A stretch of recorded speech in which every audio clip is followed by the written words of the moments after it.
Tunggu-tunggu kita harapkan syafaatnya ya Allah. Semoga kita semua termasuk dari umatnya yang akan mendapatkan syafaat itu. Amin ya rabbal alamin. Hari ini kita akan melangsungkan membaca Al-Quran dan tafsirnya ayat ke-94 sampai 96 dari surat Al-Baqarah. A'udzu billahi minasyaitonir rajim. Qul in kanat lakum ad-darul akhiratu indallahi khalisatan min dunin nasi fatamannawul maut. Fatamannawul maut in kuntum shadiqin. Wa lan yatamannahu abadan bima qaddamat aydihim. Wallahu 'alimun bidzalimin. Wa la tajidannahum ahrasan nasi 'ala hayatin wa min alladhina asyraku yawaddu ahaduhum law yu'ammaru alfa sanatin wa ma huwa bimuzahzihihi min al-'adzabi 'an yu'ammar wallahu basirun bima ya'malun.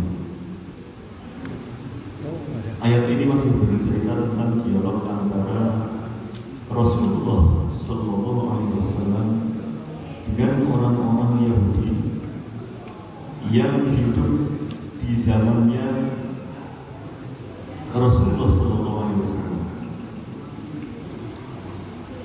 Kalau kita lihat dari dialog-dialog sebelumnya, ternyata banyak sekali ya Rasulullah itu diperintahkan oleh Allah Subhanahu Wa Taala untuk memberikan jawaban-jawaban kepada orang-orang Yahudi. Kalau ada kata kul itu artinya kan katakanlah. Maka nanti di tafsirnya akan disebutkan kul ya Muhammad, katakanlah wahai Muhammad, kata Allah. Jadi artinya Allah memberikan mengajari Rasulullah Shallallahu Alaihi Wasallam untuk memberikan perkataan, menjawab situasi. Jadi ini yang situasi atau interaksi antara Rasulullah SAW dengan orang-orang Yahudi. Dalam ayat yang lain itu ada ayat yang berbunyi bahwa orang-orang Yahudi itu merasa bahwa atau meyakini bahwa hanya mereka lah yang masuk surga, yang tidak Yahudi nggak masuk surga. Nah di sini disebutkan maka pernyataan mereka itu diberikan tantangan. Nah, ini tantangannya kita lihat. Kul, katakanlah wahai Muhammad, in kanat lakum ad-darul akhiratu indallahi khalisatan min dunin nas fatamannawul mauta in kuntum shadiqin. In kanat lakum ad-darul akhirah, apabila kalian semua laku kepadamu ad-darul akhirah. Darul akhirah itu berarti akhirat.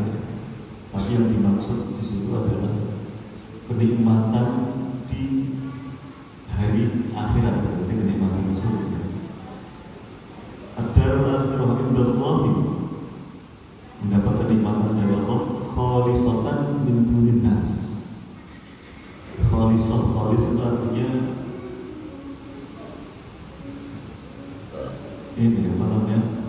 tidak ada yang memiliki yang lain.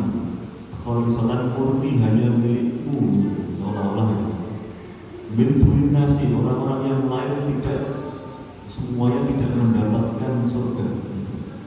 Jadi katakanlah wahai Muhammad, apabila orang-orang Yahudi itu meyakini bahwa mereka nanti hanya mereka yang berhak mendapatkan surga, apa tantangannya? Fatamannawul mauta. Fatamannawu, maka berharaplah kalian semua al mauta, kematian.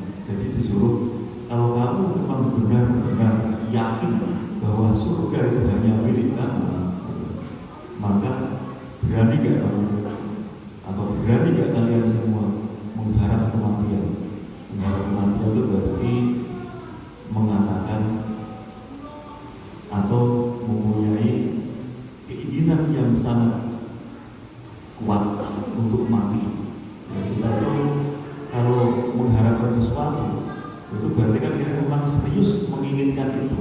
Kita misalnya menginginkan punya kendaraan yang bagus, berarti kan berani berharap itu benar-benar terjadi, akhirnya berani bekerja keras. Nah kalau ini tantangannya adalah disuruh berharap mati, berani nggak itu? Fatamannawul mauta, maka berharaplah kalian semua kalau mau kalian in kuntum shodiqin, apabila kalian semua benar di dalam keyakinan tersebut atau di dalam anggapan tersebut. Ini orang Yahudi diberi challenge, diberi tantangan. Benar nggak mereka itu serius mengatakan bahwa dia itu hanya mereka yang nanti akan mendapatkan surga, selain orang-orang Yahudi tidak akan mendapatkan surga. Nah, ditantang. Terus dilanjutkan ayat berikutnya. Walai yatamannahu abadan bima qaddamat aydihim. Di dalam bahasa Arab itu kalau ketemu ada kata-kata lan, ya, lan itu artinya tidak, tapi tidaknya itu sesuatu yang tidak mungkin terjadi. Kalau pakai kata-katanya itu lam artinya juga tidak, tapi ada kemungkinan itu masih ada celah. Tapi sekali-kali tidak itu lam terjemahnya. Walau yatamannahu abadan, mereka tidak akan sekali-kali berani mengharapkan kematian itu selamanya. Kenapa? Ila qaddamat aydihim, karena apa yang telah mereka lakukan.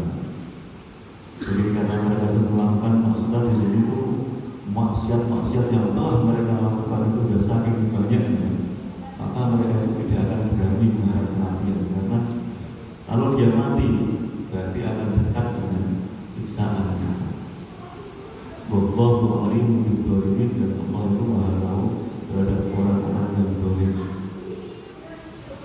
Itu orang-orang Yahudi. Jadi di sini Al-Quran ini oleh para ulama disebut sebagai salah satu mukjizat Al-Quran. Di mana letak kemukjizatan itu?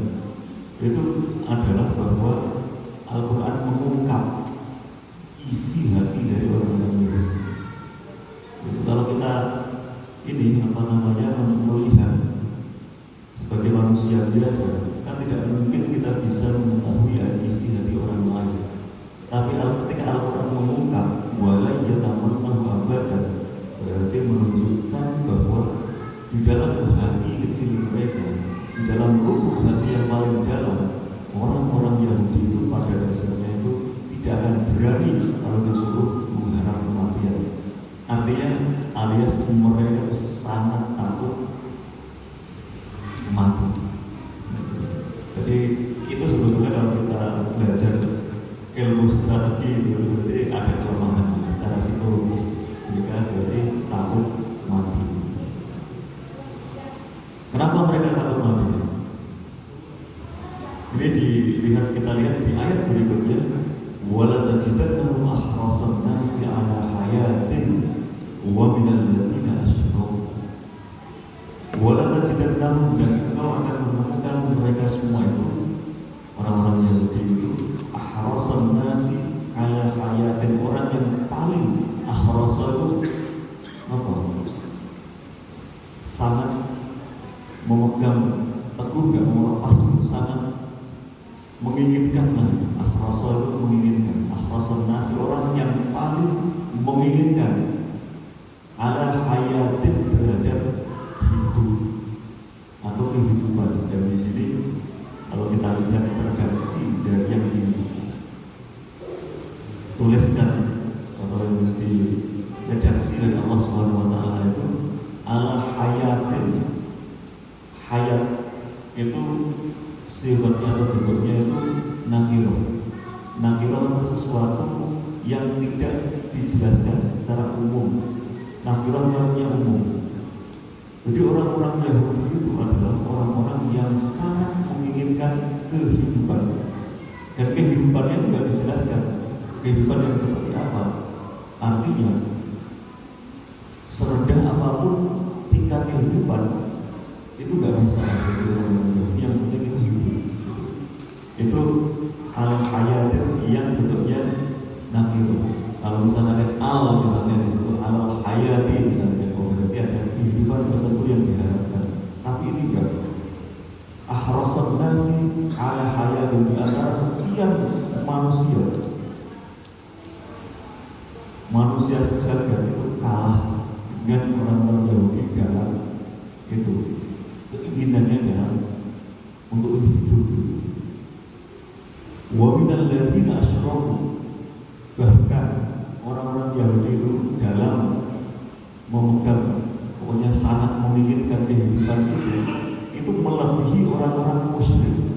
Yaitu wa minal ladzina asyraku. Padahal di situ disebutkan ahrasan nasi. Nas itu manusia sudah umum. Masih dijelaskan di sini wa minal ladzina asyraku, orang-orang yang musyrik. Kenapa disebut secara khusus orang-orang musyrik? Karena orang-orang musyrik itu orang yang tidak ahli kitab. Orang-orang musyrik itu tidak mempercayai adanya akhirat. Kalau orang yang tidak mempercayai adanya akhirat, tentunya harapannya itu cuma hidup saja. Karena setelah kehidupan yang berakhir sudah tidak ada lagi perjalanan hidupnya. Itu orang musyrik, itu pun kalah sama orang-orang Yahudi dalam mengharapkan supaya kehidupan itu ada terus langgeng. Itu jadi orang musyrik aja kalah sama orang-orang Yahudi. Jadi memang pol. Ini orang-orang musyrik disebut secara khusus karena untuk menunjukkan betapa rendahnya posisi dari orang Yahudi. Itu orang musyrik aja kalah dalam hal kejelekan ini. Udah pol. Padahal orang-orang Yahudi itu punya kitab, ahli kitab tadi, yang mempercayai adanya akhirat. Itu pun tindakannya melebihi orang-orang musyrik. Gambaran orang Yahudi itu. Ya waktu ahaduhum law ya'malu al-fasanatin. Sebagian dari mereka itu mengharapkan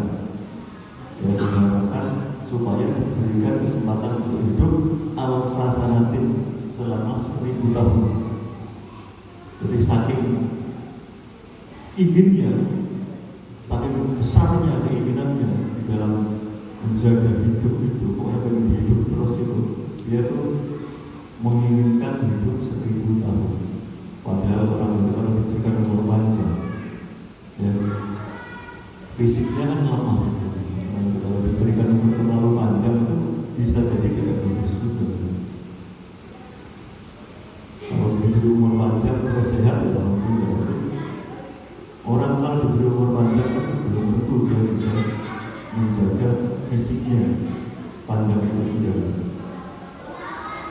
Dia tuh mengharapkan diberikan umur 1000 tahun.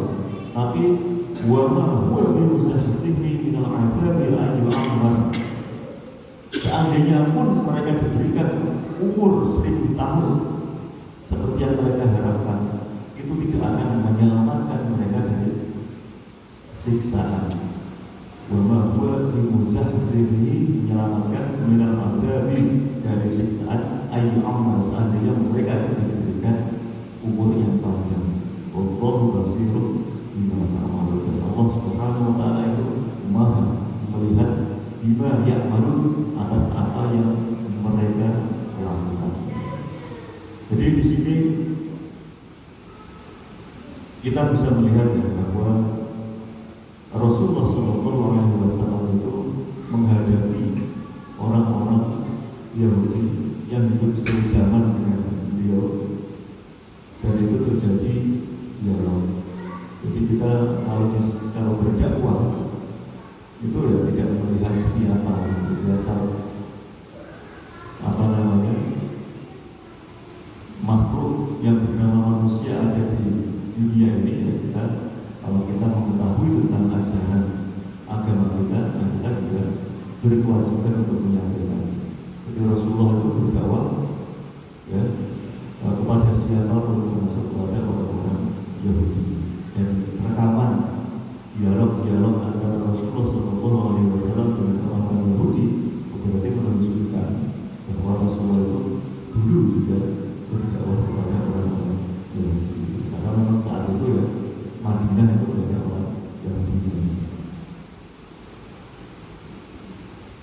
Itu kira-kira ini ya apa namanya penjelasan atau arti kata dari ayat tersebut. Kita baca tafsirnya. Wa ma'na ayat al-karimah ijmalan, makna secara umum dari ayat ini. Qul ya Muhammad, katakanlah wahai Muhammad, ulaika al-yahud, kepada orang-orang Yahudi,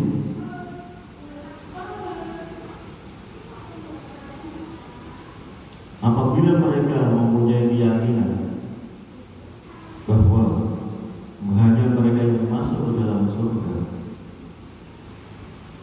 mukhtassatun bihim, itu disebut kholisatan min duninas. Kholisah itu artinya mukhtassah, dikhususkan. Jadi mereka itu meyakini atau mengatakan bahwa hanya mereka. Wasalimatun lakum duna ghairukum, dan surga itu nanti hanya akan diserahkan kepada mereka duna ghairukum, yang lain tidak. Jadi, mereka sudah mengklaim surga, yakinannya seperti itu. Walaysa li ahadin siwakum fiha haqqun wa tamannaw al-maut dan bermusabbiqin wa.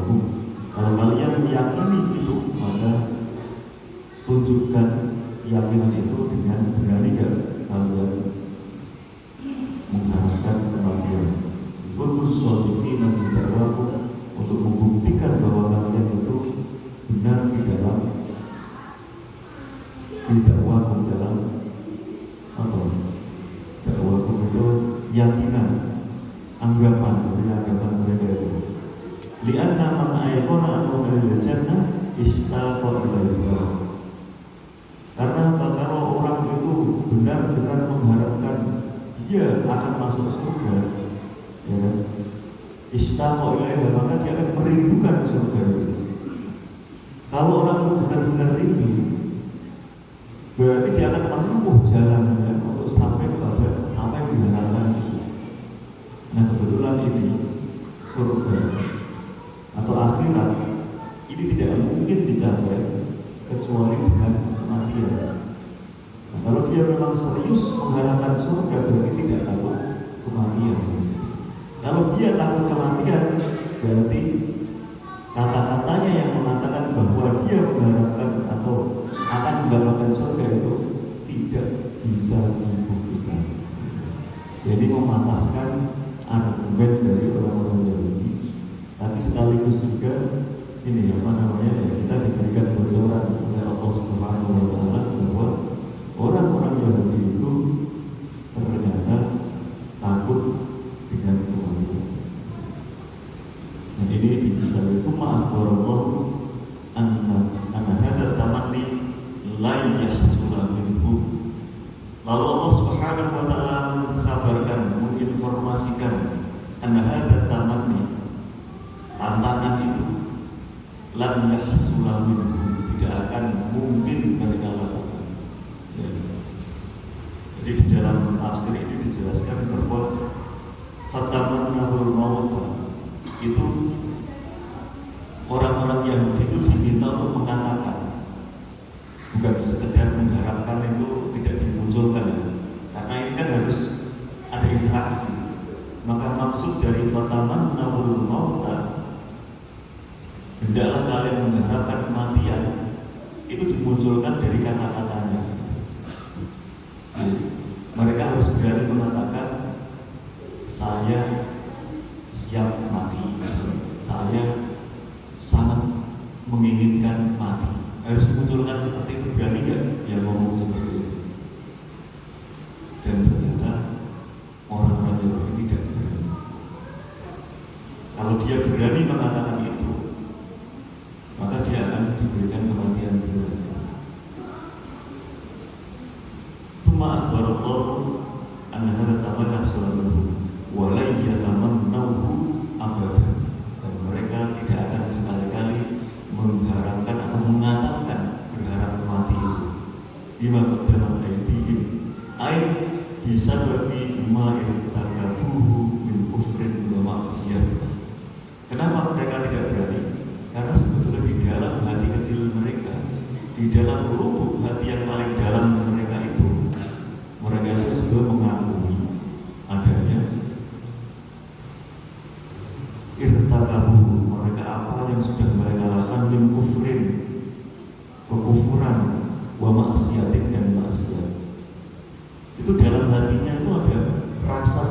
ini menunjukkan bahwa manusia itu punya hati nurani, dan hati nurani itu tidak bisa dibohongi. Jadi misalnya kita mulut kita mengatakan A, B, C, D dan sebagainya, itu hati kecil kita yang namanya nurani itu tidak akan bisa dibohongi. Bahkan hati nuraninya orang Yahudi sekalipun itu tidak bisa dibohongi, makanya dia tidak akan berani mengatakan saya mengharapkan kematian, tidak berani.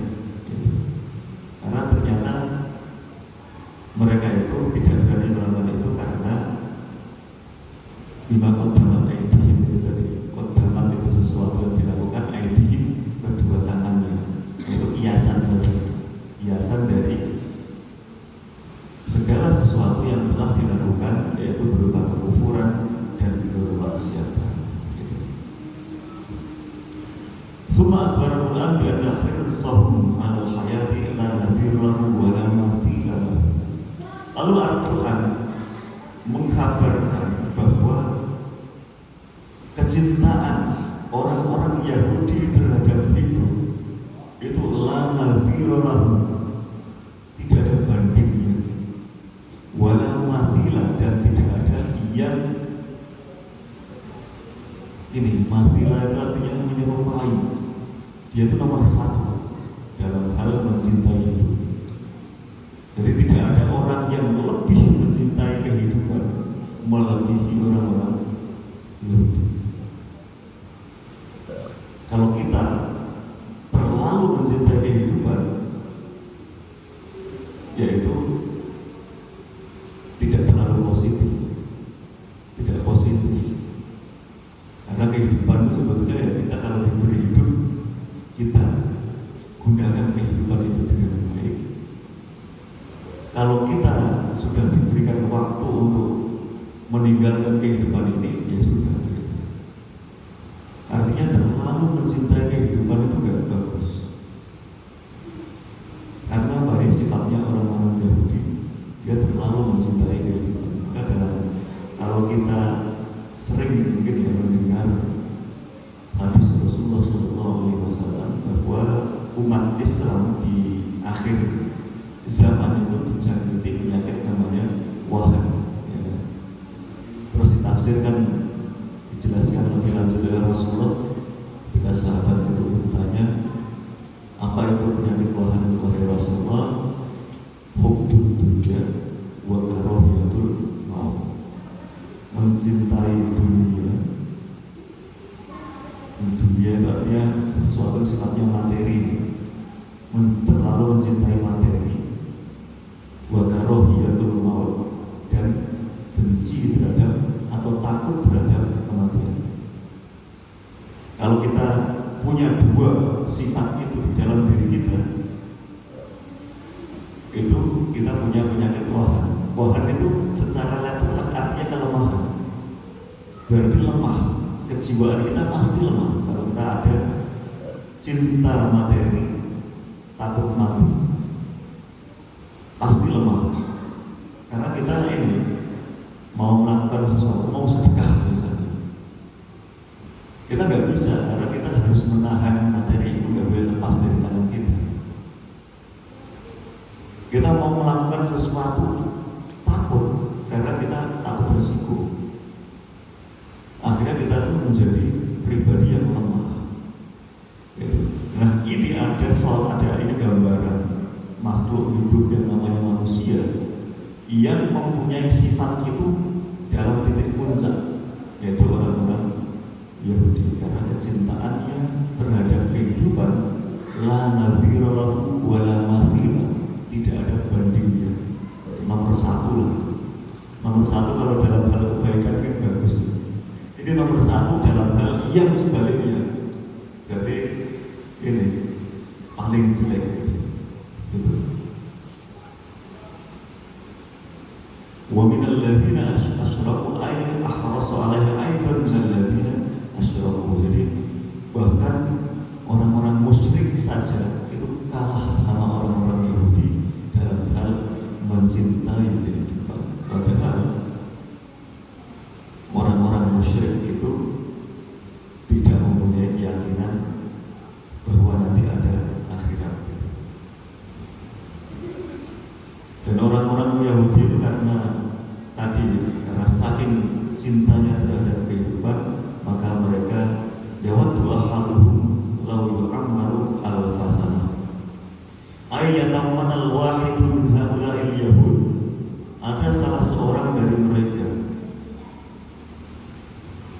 Yatamanna, mengharapkan an ya'isa as-sinina al-katsirah, agar hidup dalam waktu yang panjang, walau tajawazat al-hudud al-maqbulah, walaupun keinginannya itu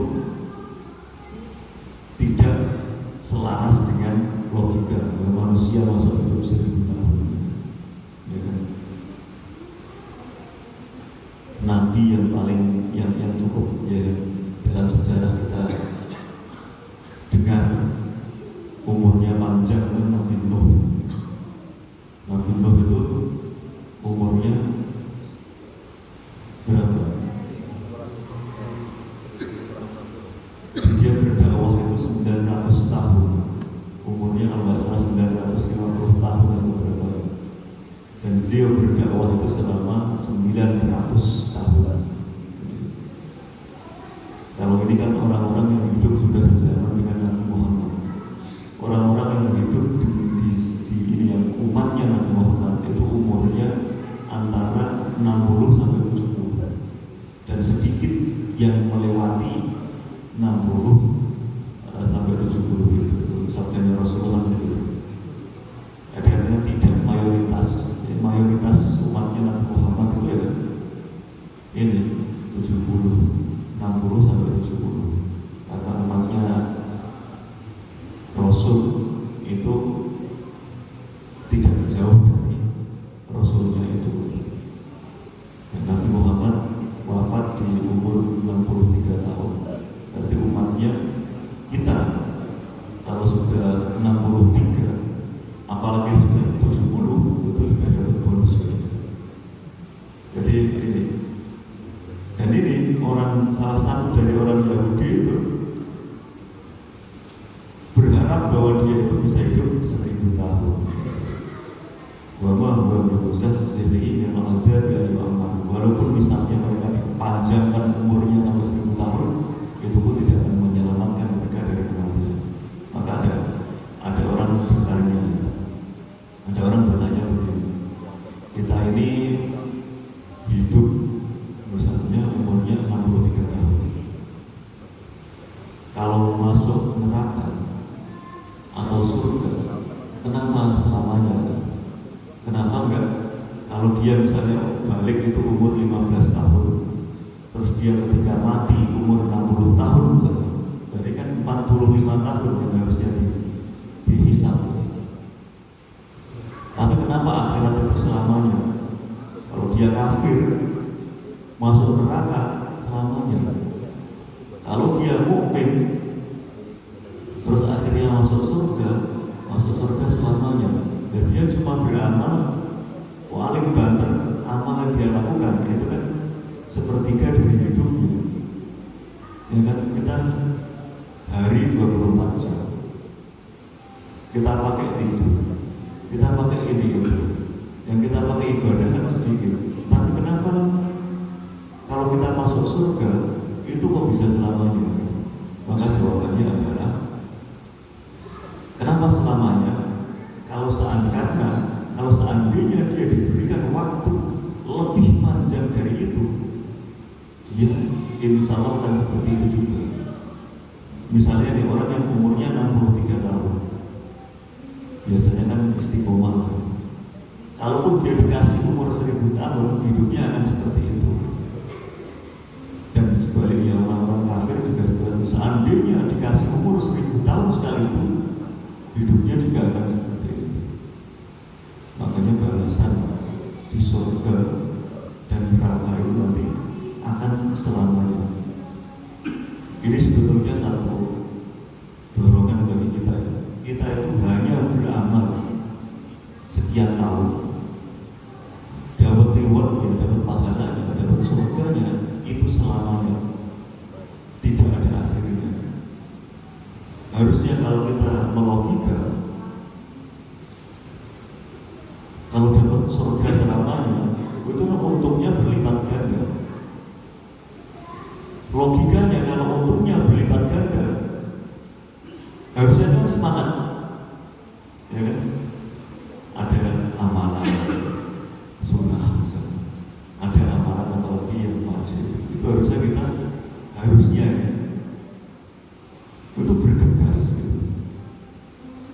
Tapi kenyataannya kita ini kenapa malas gitu? Kadang-kadang sih ini rajin, kadang-kadang malas gitu. Pas waktu maghrib ada hujan deras, masjid itu sepi biasanya kalau pas hujan deras di sini. Yang biasanya bisa 3 soft itu kadang-kadang hanya 2 atau 1, karena ada alasan. Kalau hujan deras boleh tidak berjamaah, itu cari alasan. Padahal kalau kita ini melogika tadi, kalau kita dapat surga, berarti kalau semakin berat amal itu kita lakukan, maka pahalanya akan semakin besar juga. Itu ada hadis ajruki ala qadri nasib. Itu hadis ini ketika Fatimah, Rasulullah itu pernah melihat Fatimah menumbuk ini gandum lah. Seandainya Rasulullah mau, kan mendoakan saja Ali dan Fatimah untuk didoakan menjadi orang kaya, dan doa-doa Rasulullah itu pasti diijabah oleh Allah. Tapi Rasulullah itu tidak mendoakan Fatimah dan Ali untuk menjadi orang kaya. Dalam ceritanya Fatimah dan Ali itu miskin di dalam kehidupan ini. Karena apa? Ya, itu tadi akhirnya muncul kata-kata Rasulullah ajruki ala qadri nasibuki. Pahalamu akan setimpal dengan kesusah payahanmu. Jadi semakin kita susah payah, maka pahala yang akan kita dapatkan itu akan semakin besar. Kalau di logika enak ya, tapi kalau pas kita melakukan, ada hujan agak sedikit lebat, itu langsung dapat alasan nggak wajib jamaah, ya kan? Akhirnya masjidnya agak sepi. Itu jadi kita itu kadang-kadang logika kita tuh kalah dengan situasi. Makanya kita tuh disuruh selalu berdoa. Ya, ada doa yang sering kita baca, Allahumma inni a'udzubika minal hammi wal hazan wa a'udzubika minal ajzi wal kasal. Kasal itu artinya kemalasan. Wa a'udzubika minal jubni wal bukhl wa a'udzubika min ghalabatil baiti wa qahri rijal. Jadi kalau bicara itu baca tiap hari supaya kita itu ini ya apa ya, mengharapkannya supaya kita itu tidak malas dalam melakukan segala sesuatu. Kita musuh kita yang paling utama di dunia ini kan rasa malas, ya kan? Itu yang berat. Kadang-kadang logika kita itu kalah dengan rasa malas itu. Makanya kita diajarkan oleh Rasulullah SAW doa itu tadi. Kembali kepada ayat tadi.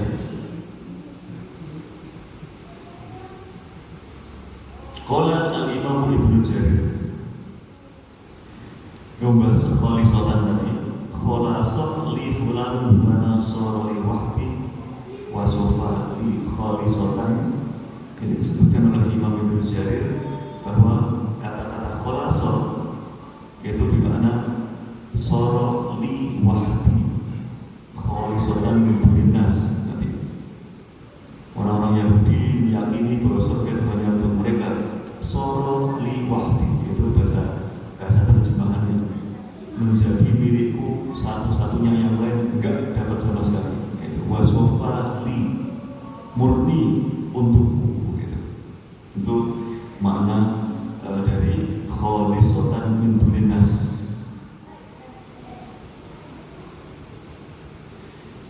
Wasti'mal wa tafatama bil mauta. Nah ini yang agak nanti, soalnya kalau tidak dijelaskan ini janggal. Pertama nabul mauta, mengharapkan kematian. Arti lafaznya begitu, mengharapkan kematian.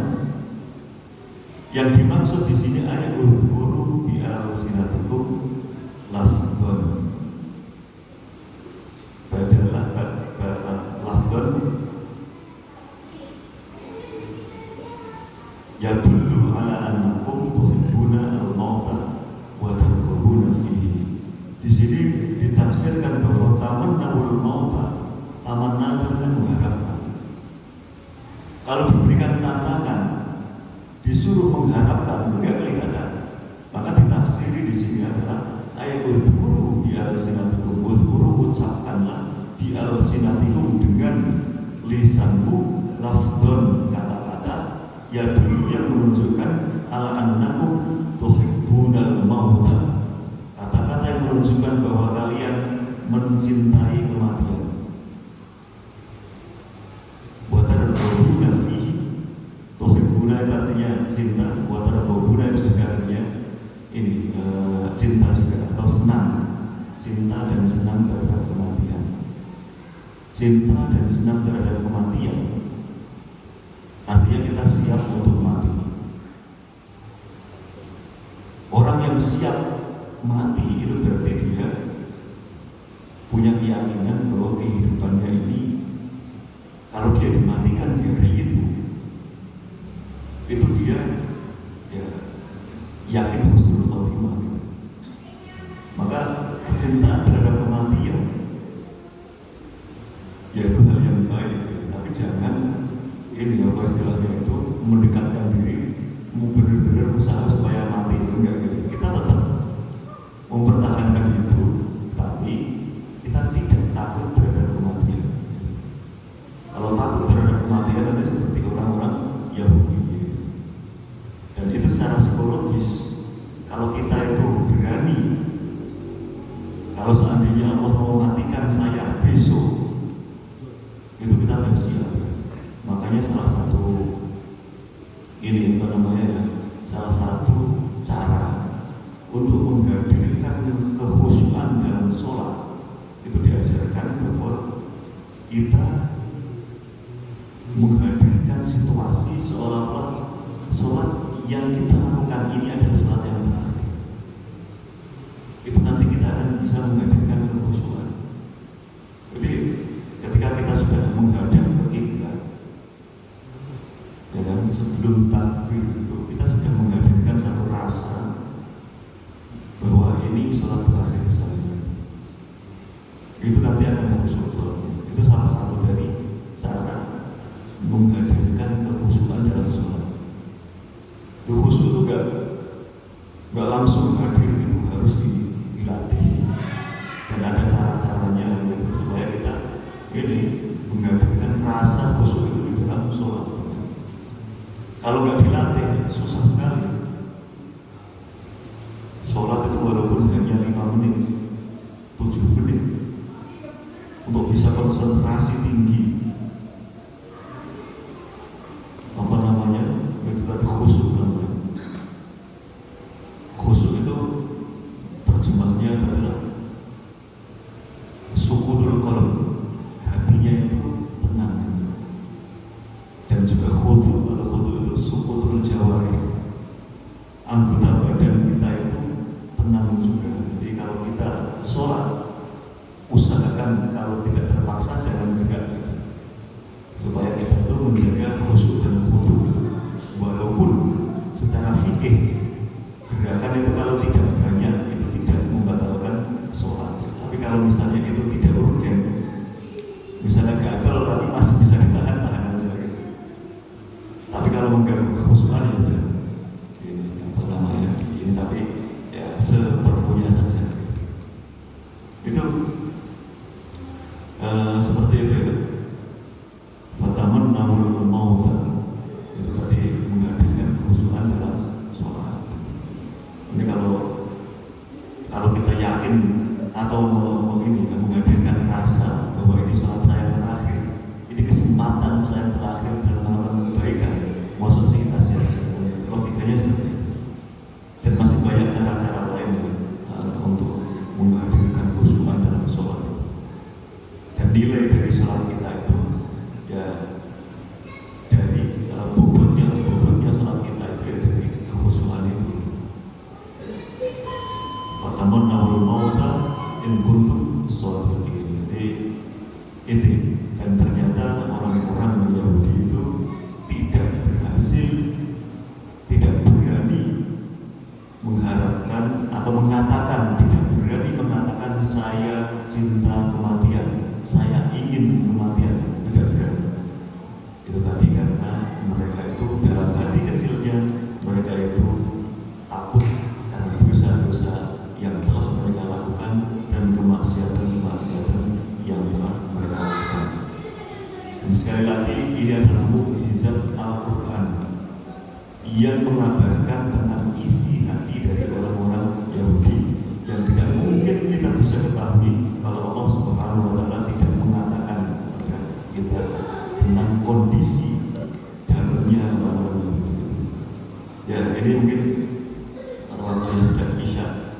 Ini yang bisa saya sampaikan pada malam hari ini. Semoga kita sedikit demi sedikit mendalami dan juga mengerti ayat-ayat Allah Subhanahu wa Ta'ala, dan ini menjadi salah satu bentuk pertanggungjawaban kita kepada Allah Subhanahu wa Ta'ala. Kita sudah diberi Al-Quran dan kita mengkaji Al-Quran itu semampunya. Nanti kalau ditanya oleh Allah Subhanahu wa Ta'ala, kamu dulu dikasih Al-Quran, apakah kalian sudah mengkaji isinya? Kita bisa menjawab, kita suka ngaji setiap malam Senin di masjid. Jadi jawabnya gitu saja, gampang ya. Paham nggak ngajinya? Insya Allah ditanya. Yang penting ngaji saja. Masalah paham atau tidak itu paham, alhamdulillah. Tidak paham mengaji lagi. Mungkin itu untuk malam hari ini kita tutup dengan doa kafaratul majlis. Assalamualaikum